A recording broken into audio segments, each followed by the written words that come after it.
The third theatre, even as it defined its position away both from the first and the second theatres, namely the urban proscenium theatre and the traditional folk theatre, and developed its distinctive theatre language, it started to look for new texts. As a playwright himself, Badal Sarkar came up with a body of plays expressly conceived and designed for the new theatre.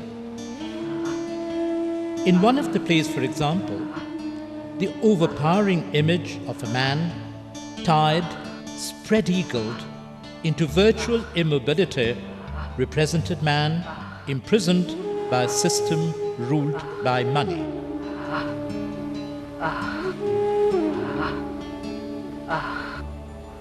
While the concentration that emerged out of the enclosed space that viewer and performer shared demanded a different kind of dramaturgy, Badal Sarkar would still insist on the demands of his content, the political and moral concerns of his time.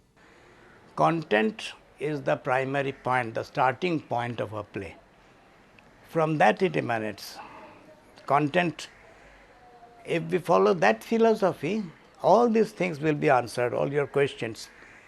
Why we do these explorations with different texts, different kinds of things, because of the content. And quite often the content crosses the boundaries of cultures. Manushe Manushe, for example, is a practically non-verbal play, but that does not mean it hasn't got any text. The non-verbal text is there.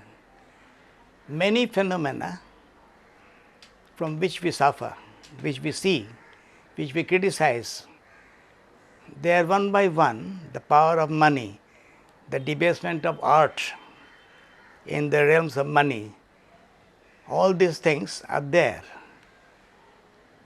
And whenever we go outside Bengal, we try to do that because practically non-verbal. Just a few words are used in Bengali, which in the beginning in 2 minutes I can teach the other people.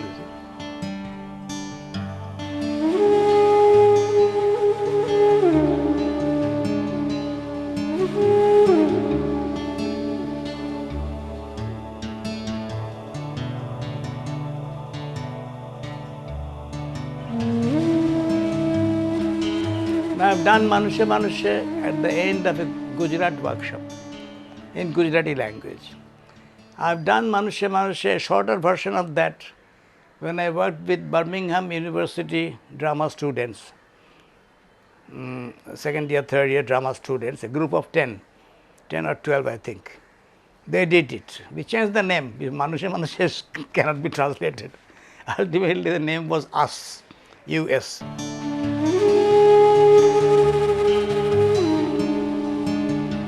Some of my plays like Bashi Khobor has been done in University of Birmingham.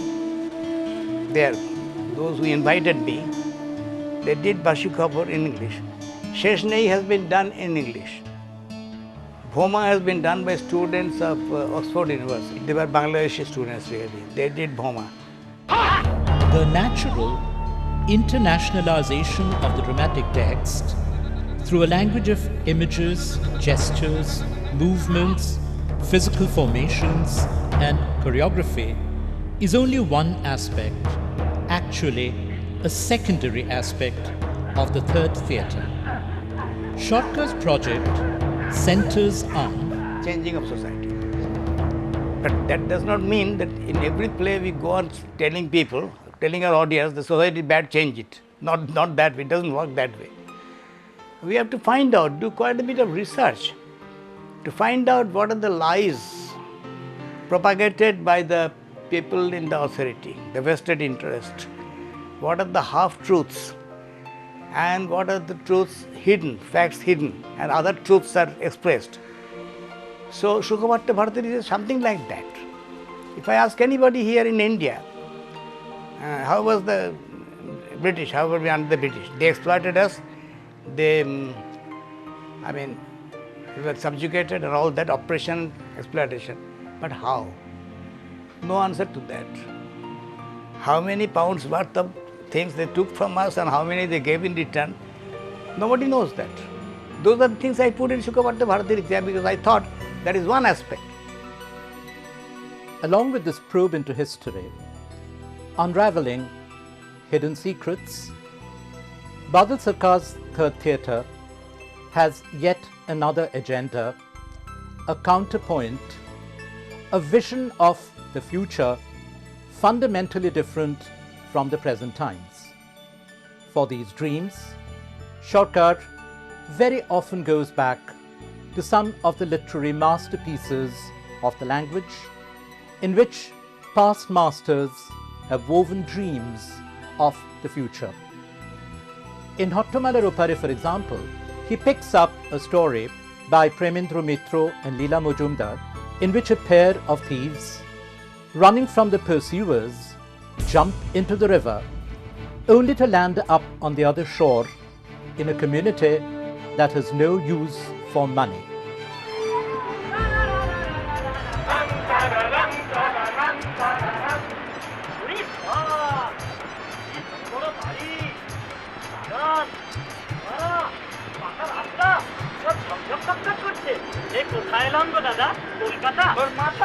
কলকাতাও তো সোজা কিনা আমাদের হাটুয়া গ্রাম থেকে মহকুমা তারপর হলো কি সদর সদর থেকে সবে কলকাতা তোর আমার মতো সুখের চোরের কল্পনা তুমি ডাকাত বাউন্সিগরের জালিয়া বা চাকরের সাগরে কলকাতার পাড়াদের পাঠায় না বুঝলে কিন্তু এই এত বড় শহর কলকাতায় থেকে অনেক বড় তাছাড়া কলকাতায় তেরাম গাড়ি আছে এখানে দেখেছিস তেরাম কিছু তেরাম গাড়ি কি এক রকমের গাড়ি রেলগাড়ির মতো কিন্তু ধোঁয়া আগুনের ব্যাপার নেই তুমি দেখেছো আমার ইয়ে ওই সমস্যায় গুরুদেব দেখেছি ও তাই বলো বলি এটা যদি কলকাতায় হবে তাহলে পুলিশ পাহারাওয়ালা করবে কলকাতার মোড়ে মোড়ে পুলিশ জানিস না বটে কিন্তু কলকাতা না হলেও এত বড় শহর একটাও পুলিশ নেই এখানে বোধহয় সব টিকটিকি সাদা পোশাকে ঘুরছে এখানে সব উঁচু জাতের চোর তাই পুলিশও টিকটিকি ছাড়া নেই এখানে আমাদের সুবিধা হবে না দাদা দাঁড়া You have to have a dream for the dream to come true.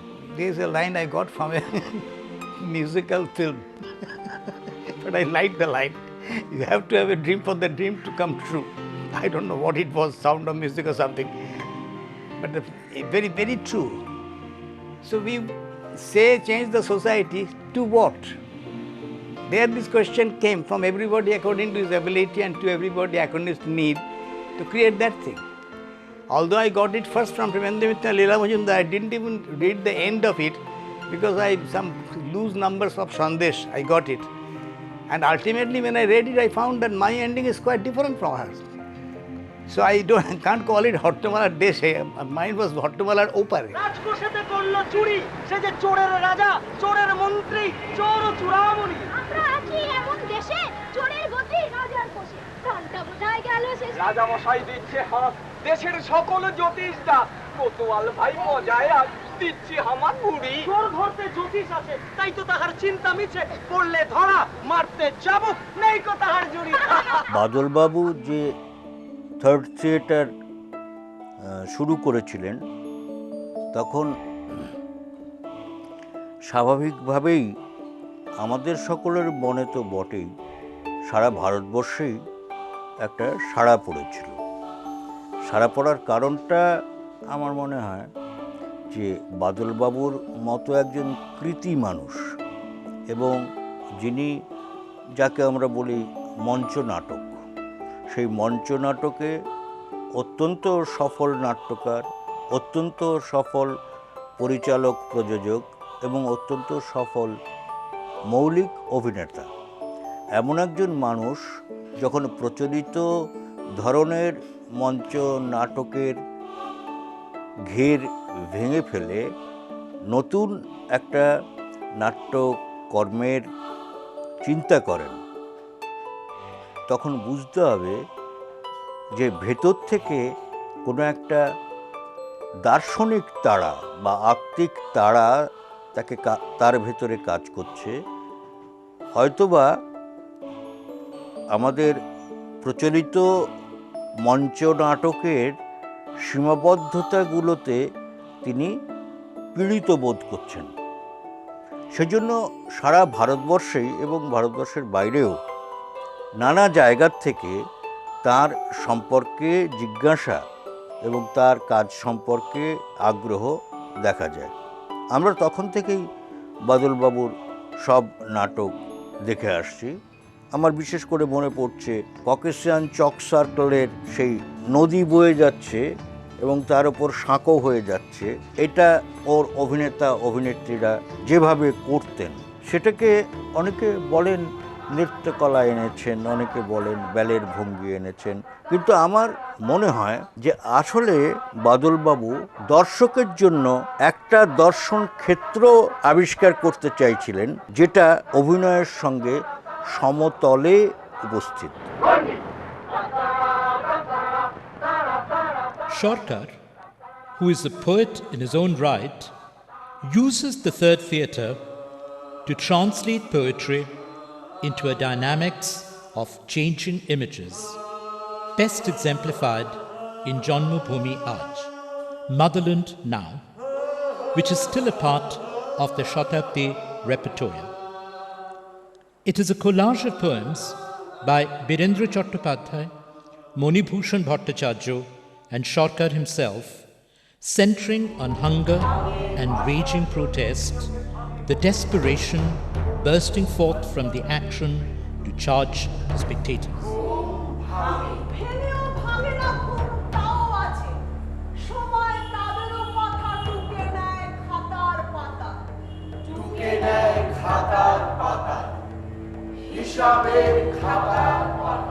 পাখিরা যাবে, পাখিরা চলে যাবে, শীত কেঁপে কেঁপে সরে যায়, শুধু উত্তরাখণ্ডে বরফ তরল হয়ে পড়ে যায়।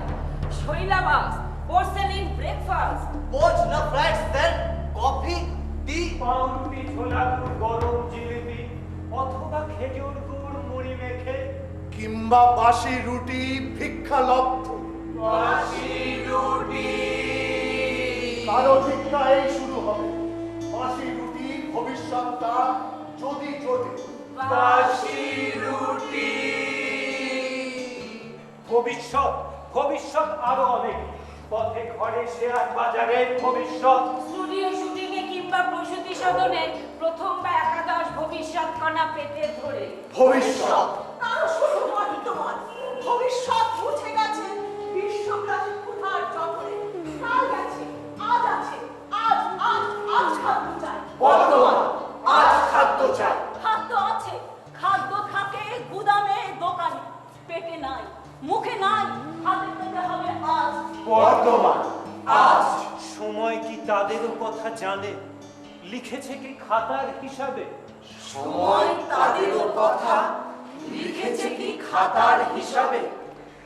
We like certain poems, the content of certain poems, and we wanted to propagate those poems.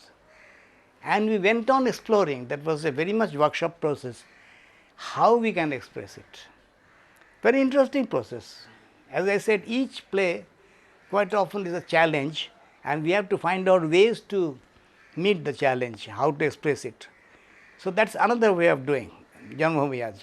একবন্ধ অন্ধকারে চারদিক যদি তোর মৃত্যুর পাহাড় আর ভয়, তোর রক্তহীন করে নেমে আসবে 1,00,000 সাধুয়া পুলিশ। যেদিকে হাঁটবি তুই গর্জাবে নরখাদক, আর কাঁটাতারে ঘেরা বন্দি শিবিরগুলি খুনে লাল। কেউ নেই সামনে তো, দেবতারা সবাই মুখোশ অথবা ঘরের মূর্তি। এই নরকে যেন আশ্চর্য স্থির, আর তুই ছায়ার মতন মাটিতে মিশিয়ে মুখ, শুনিস টিপের শব্দ এ রাস্তায় ও রাস্তায়। তোর মতো হাজার হাজার লোকে একটি কান্নার রাস্তা। এই তোর ঘর, যেদিকে দু চোখ যায় তুই অনুভব কর এইখানে তোর জন্মভূমি শুয়ে আছে রক্তের সমুদ্রে প্রতীক্ষায়।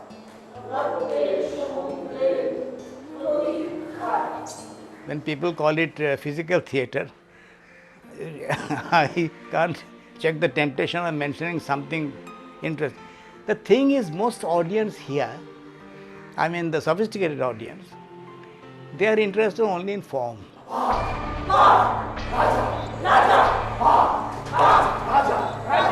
স্বাধীন দেশের রাজা, স্বাধীন দেশের রাজা, রাজা আসে যায় রাজা বদলায়, নীল জামা গায়ে লাল জামা গায়ে, রাজা আসে যায় রাজা বদলায়, নীল জামা গায়ে লাল জামা গায়ে, এই রাজা আসে ওই রাজা যায়, এই রাজা আসে ওই রাজা যায়, শুধু পোশাকের রং বদলায়, শুধু মুখোশের রং বদলায়।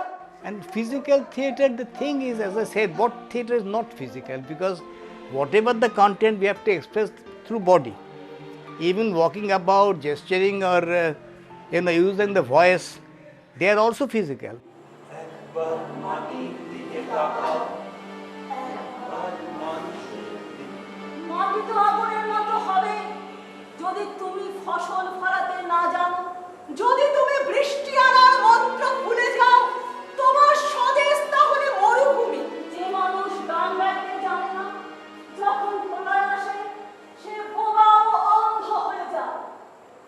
তুমি মাটির দিকে তাকাও, মাটি প্রতীক্ষা করছে। তুমি মানুষের হাত ধরো, সে কিছু বলতে চাও। তুমি মাটির দিকে তাকাও, মাটি প্রতীক্ষা করছে। তুমি মানুষের হাত। Shorka's negotiations with a wide range of literary texts have come a long way from his work with texts by Tarashankar Banerjee, Premendra Mitro, Shamarish Bose, Bernard Shaw and Bertolt Brecht to his latest, Tagore's Rakto Korobe. Produced by Pothashena from Kachrapada, a Kolkata suburb.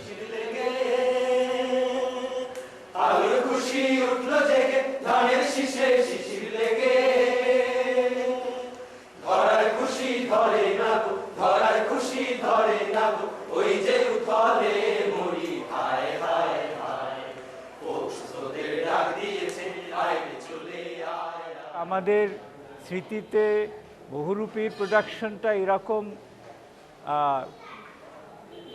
বসে আছে, একেবারে শেকড় ইয়ে করে বসে আছে, যে সেটা থেকে বেরোতে আমাদের একটু সময় লাগে। তা আমি চেষ্টা করছিলাম, গোড়া থেকেই চেষ্টা করছিলাম, যখন প্রোডাকশনটা দেখছিলাম গোড়া থেকেই চেষ্টা করছিলাম যাতে ওই স্মৃতিটা কাজ না করে। মুশকিল, মানে স্মৃতি এমনই দুর্মর জিনিস যে সেটা এসে যায়, কিন্তু আমার যেটা মনে হয়েছে এই প্রোডাকশনের মধ্যে জোর আছে, অনেকখানি জোর আছে, এবং যেভাবে খোলা জায়গায় প্রোডাকশনটা হচ্ছে এটাকে ধরা যেতে পারে যে এটা খোলা, এটা বাইরেও হতে পারে, মাঠেও হতে পারে। যেভাবে প্রোডাকশনটা হচ্ছে মাঠে, তাতে এই নাটকের যে ভেতরে যদি কোনো অর্থ, কোনো একটি অর্থ নয়, নাটকের যে দোতনা সেটা চমৎকার ফুটে বেরিয়েছে। কিন্তু আমার মনে হয়েছে যে এই প্রোডাকশন খুব এর যা জোর আছে, সেই জোর হয়তোবা বহুরূপীর ওই প্রোডাকশনে ছিল না। বহুরূপীর প্রোডাকশনে অন্য একটা অর্থ ফুটে বেরিয়েছিল, কিন্তু এটাতে যে জোর আছে এবং যেভাবে খোলা জায়গাকে ব্যবহার করা হয়েছে, মানে প্রোডাকশনের যে বৈশিষ্ট্যগুলো সেগুলো নিয়ে অনেক কথা বলা যায়। বিশেষ করে দড়ির ব্যবহার চমৎকার হয়েছে। আর সবচেয়ে যেটা ভালো লাগলো সেটা হচ্ছে রবীন্দ্রনাথ থেকে কিন্তু দূরে আসেনি। শুনতে পাচ্ছো? শুনতে পাচ্ছো? শুনতে পাচ্ছি, কিন্তু বারে বারে ডেকো না, আমার সময় নেই, একটুও না। আজ খুশিতে আমার মন ভরে আছে, সেই খুশি নিয়ে তোমার ঘরের মধ্যে যেতে চাই। না, ঘরের মধ্যে নয়, যা বলতে হয় বাইরে থেকে বলো। দূর থেকে গান শুনতে পাচ্ছো? কিসের গান? পৌষের গান। ফসল পেকেছে, কাটতে হবে, তাই ডাক। ডাক দিয়েছে আয় রে চলে আয় আয় আয়, পৌষ তোদের ডাক দিয়েছে আয় রে চলে আয় আয় আয়, ডালা যে তার ভরেছে আজ পাকা ফসলে মই খায় খায় খায়, পৌষ তোদের ডাক দিয়েছে আয় রে চলে। বাদলবাবুর রক্তকরবী আমার বিশেষ করে ভালো লেগেছে পরিষ্কার দুটো কারণে, এবং সেই দুটো কারণ এটাও পরিষ্কার করে দেয় কেন বাদলবাবু মঞ্চ চাইছেন না।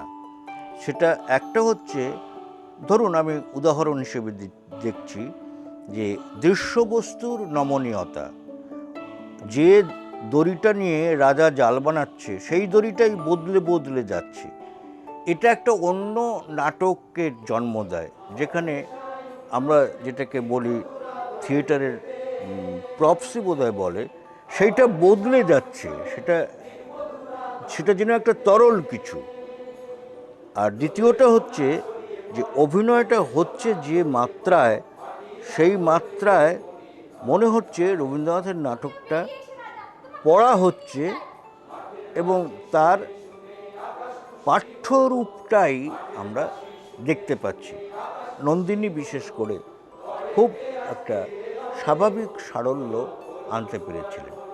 এই কথাটা বলতে চাইছি যে তৃতীয় থিয়েটারের সমালোচনা করতে হলেও কিন্তু দর্শককে তার দেখার অভ্যেস পাল্টে সমালোচনা করতে হবে। অদ্ভুত তোমার শক্তি, কি বিপুল শক্তি দিয়ে অনায়াসে সোনার তালগুলোকে চূড়ো করে সাজাও। তবুও বলি, সোনার পিণ্ড কি তোমার ওই হাতের আশ্চর্য ছন্দে সাড়া দিতে পারে, যেমন সাড়া দেয় এক ধানের ক্ষেত? আচ্ছা রাজা, বলো তো, পৃথিবীর এই মরাধন দিন রাত নাড়াচাড়া করতে তোমার ভয় হয় না?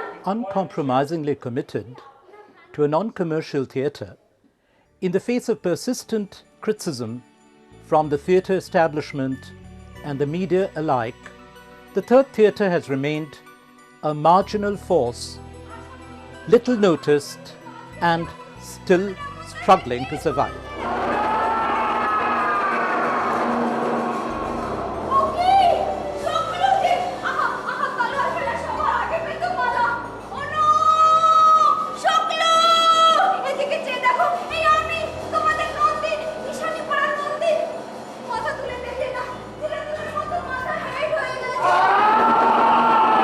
বাদলবাবু নানাভাবে এই থিয়েটারকে উপস্থাপনার দিক থেকে প্রতিবাদের ভাষা হিসেবে যেভাবে মানুষের কাছাকাছি এনেছেন, এবং এটা একটা অনন্য সাধারণ এই কারণেই এখানে কোনো বিনিময় নেই, শুধুমাত্র প্রতিবাদ এবং সৃজনী শক্তি প্রকাশের একটা মাধ্যম হিসেবে বহু তরুণকে, বহু তরুণীকে অনুপ্রাণিত করে পথে ঘাটে মানুষের সঙ্গে মিশে গিয়ে প্রতীকী কিছু বিষয় নিয়ে, প্রতীকী কিছু মুদ্রা, প্রতীকী কিছু কথা এবং শব্দ একত্র করে বহু রকমের নাটক উপস্থাপনা করেছেন।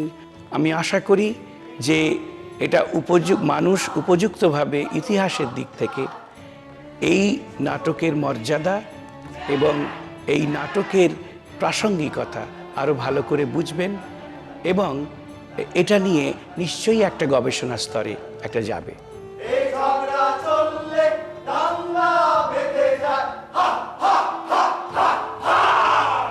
এই যে থার্ড থিয়েটার ফর্ম, তাতে আমার দুটো জিনিস আমাকে খুব ছুঁই। একটা হচ্ছে এখানে যারা করছেন তারা যেন খুব কাছের মানুষ, আমিও তার পার্ট।